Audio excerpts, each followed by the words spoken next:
Assalamualaikum warahmatullahi wabarakatuh. Nama saya Salsabila Alisa, NPM 1911080390 dari kelas E semester 4. Di sini saya akan mempresentasikan hasil kerja kelompok saya, kelompok 16, tentang konseling penyandang disabilitas.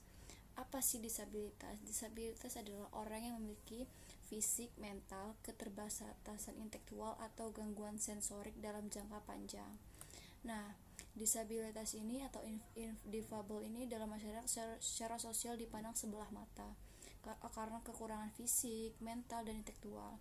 Nah, kata disabilitas ini juga merupakan keterbelakangan, ketidakteraturan atau perkembangan yang tertunda dalam suatu proses berbicara, berbahasa, membaca, menulis, berhitung, atau mengikuti mata pelajaran di sekolah maupun yang lainnya, sehingga dapat dihasilkan bahwa mereka mengalami cacat yang disebabkan oleh terjadinya kemungkinan otak maupun gangguan emosi atau perilaku yang dapat terjadi karena musibah kecelakaan, karena lalu lintas maupun karena terkena benturan yang sangat keras. Nah, selanjutnya mengenai disabilitas. Ada banyak mitos yang terkaitan dengan penyandang disabilitas. Yang pertama, sebagian besar duduk di kursi roda. Di antara jutaan penyandang disabilitas, hanya sekitar 10% lah menggunakan kursi roda, kruk, atau alat bantu jalan. Yang kedua, penyandang disabilitas menguras ekonomi. Nah, kebanyakan orang disabilitas ini pengangguran, tidak bekerja. Yang ketiga, pekerja penyandang disabilitas memiliki tingkat ketidakhadiran yang lebih tinggi daripada pekerja tanpa cacat. Jadi orang disabilitas ini sering telat gitu kalau menghadiri dalam bekerja. Yang keempat, hambatan terbesar dari penyandang disabilitas adalah hambatan fisik, karena fisik mereka yang seperti itu makanya sulit untuk diubah. Yang kelima, penyandang disabilitas adalah orang yang berani dan pemberani. Nah, individu dengan disabilitas bereaksi terhadap situasi seperti yang dilakukan orang lain. Nah, yang keenam, asuransi kesehatan pemerintah melindungi para penyandang disabilitas. Jadi kebanyakan orang disabilitas ini menggunakan asuransi swasta, sedangkan sejumlah kecil tidak memiliki kesehatan pertanggungan. Nah, selanjutnya jelaskan model disabilitas. Ada 3 modelnya kecacatan yang masing-masing dipengaruhi oleh cara kelumpuhannya yang dirasakan. Yang pertama, model moral berfokus pada cacat sebagai mewakili beberapa bentuk dosa atau penyimpangan moral. Yang kedua, model medis menganggap disabilitas sebagai cacat atau hilangnya fungsi yang dari dalam individu. Yang ketiga, model minoritas memandang disabilitas sebagai masalah eksternal yang melibatkan lingkungan dipenuhi dengan masyarakat negatif, sikap, dan yang gagal mengakomodasi kebutuhan individu yang berkebutuhan khusus. Nah, selanjutnya, kepuasan hidup penyandang disabilitas. Penilaian kepuasan hidup penyandang disabilitas cenderung lebih rendah dibandingkan mereka yang tidak memiliki disabilitas. Namun, peringkat ini tergantung pada jenis kecacatannya dan waktu pengiriman. Beberapa orang menyesuaikan diri dengan baik, sedangkan yang lain tetap tertekan secara kronis. Nah, selanjutnya, seksualitas dan reproduksi. Pria dan wanita penyandang disabilitas sering mengungkapkan keprihatinan atas fungsi seksual dan reproduksinya. Mereka khawatir tentang daya tarik seksual mereka dan bagaimana berhubungan dengan atau mencari pasangan.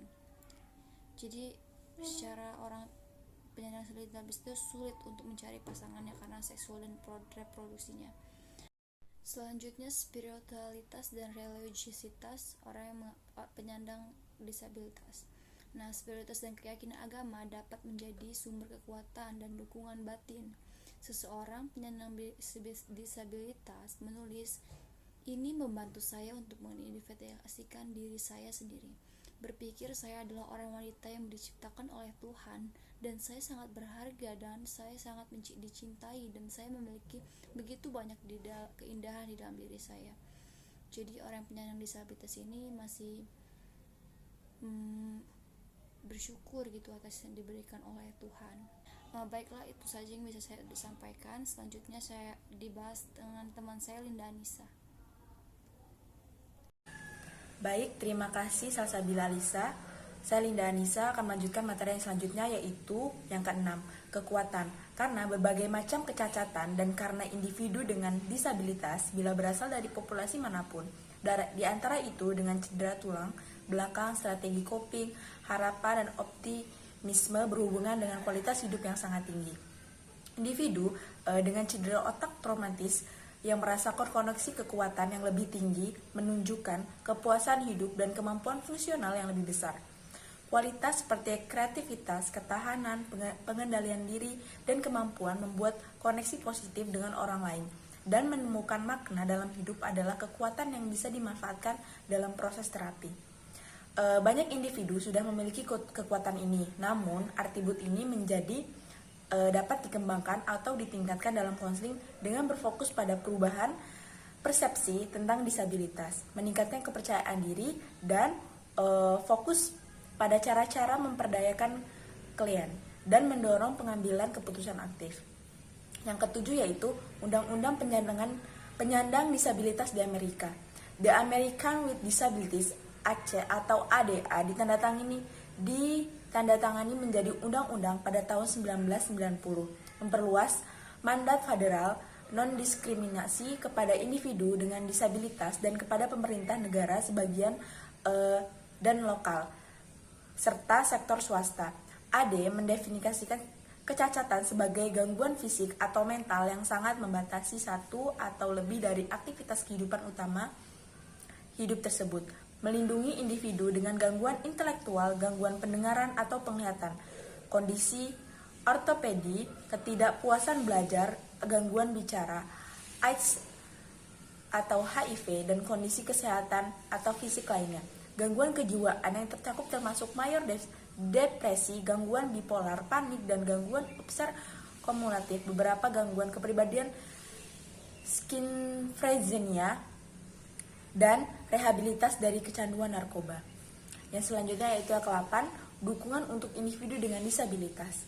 Kepling menggambarkan dukungan sosial sebagai hubungan secara formal atau informal yang baik antara seorang individu dengan individu yang lain dalam lingkungannya. Berbagai dukungan yang memperoleh individu dari keluarga, teman, dan orang lain berhubungan dengan tingkat kesejahteraan individu. Mandiri memiliki sikap yang optimis dan mampu mengenali potensi serta kekurangan yang dimilikinya. Penyandang disabilitas yang dari awal sudah mengalami kecelakaan atau pembawaan dari lahir tetap optimis dan individu mampu mengenali potensi serta kekurangan yang dimilikinya. Salah satu individu penyandang cacat mandiri yang menjadi korban kecelakaan mengalami ketidakberdayaan, yaitu sebuah kondisi individu atau kelompok merasakan kekurangnya kontrol personal tersebut. Sebuah kejadian atau situasi tertentu yang mempengaruhi penyandang sehingga mengakibatkan ingin mengakhiri hidupnya. Dukungan sosial sangat penting untuk menurunkan kecemasan yang dihadapi individu. Tersedianya dukungan sosial yang membuat individu merasa dicintai, dihargai, dan menjadi bagian dari kelompok. Dampak positif bagi individu yang memiliki kekurangan sosial adalah individu memiliki kepercayaan diri yang baik, merasa diterima, merasa disayangi, merasa diperhatikan, dan merasa diakui bila diberi. Yang selanjutnya itu konseling keluarga. Keluarga merupakan lingkungan yang paling dekat dengan anak. Keluarga, terutama orang tua, bertugas untuk memberikan pelindungan serta kasih sayang kepada anak. Keluarga mempunyai pengaruh yang besar dalam pengasuhan kepada anak dan disabilitas dengan tujuan anak dengan disabilitas dapat memenuhi kebutuhan mereka secara mandiri. Orang tua wajib mendampingi anak, mengasuh anak, dan memberikan hak-hak yang seharusnya mereka miliki.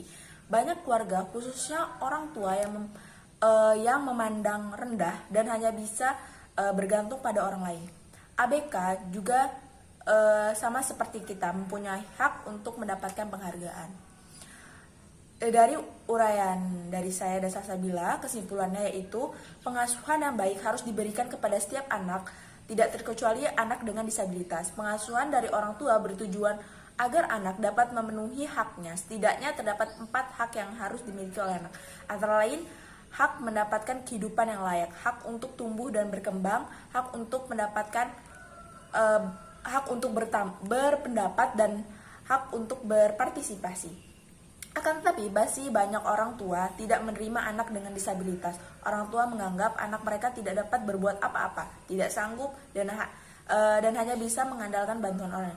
Rasa malu dan kecewa pun dirasakan orang tua, karena mereka malu mempunyai anak yang tidak sempurna. Mereka malu orang lain mencemooh mereka. Selain itu, orang tua biasanya kecewa dengan keadaan anak yang tidak bisa sempurna seperti anak lainnya. Akibatnya, hak-hak anak secara menyeluruh terpenuhi karena tidak adanya pengasuhan yang baik.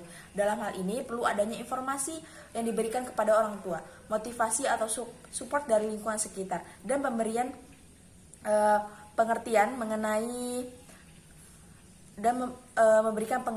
pengertian mengenai dalam memberikan pengasuhan kepada anak dengan disabilitas. Keluarga khususnya orang tua dapat mengimplementasikan fungsi keluarga berupa fungsi afeksi, keamanan, dan penerimaan, identitas, kontrol, dan sosialisasi. Selain itu, pensuprotan grup dapat dipraktikkan misalnya di sekolah khusus anak dengan disabilitas atau SLB. Perkumpulan penyandang disabilitas, pekerja sosial dapat memfasilitasi konseling kepada orang tua dan memberikan edukasi mengenai pengasuhan kepada anak dengan disabilitas. Baiklah, itu saja yang dapat saya sampaikan. Apabila ada salah kata dari kelompok kami mohon maaf.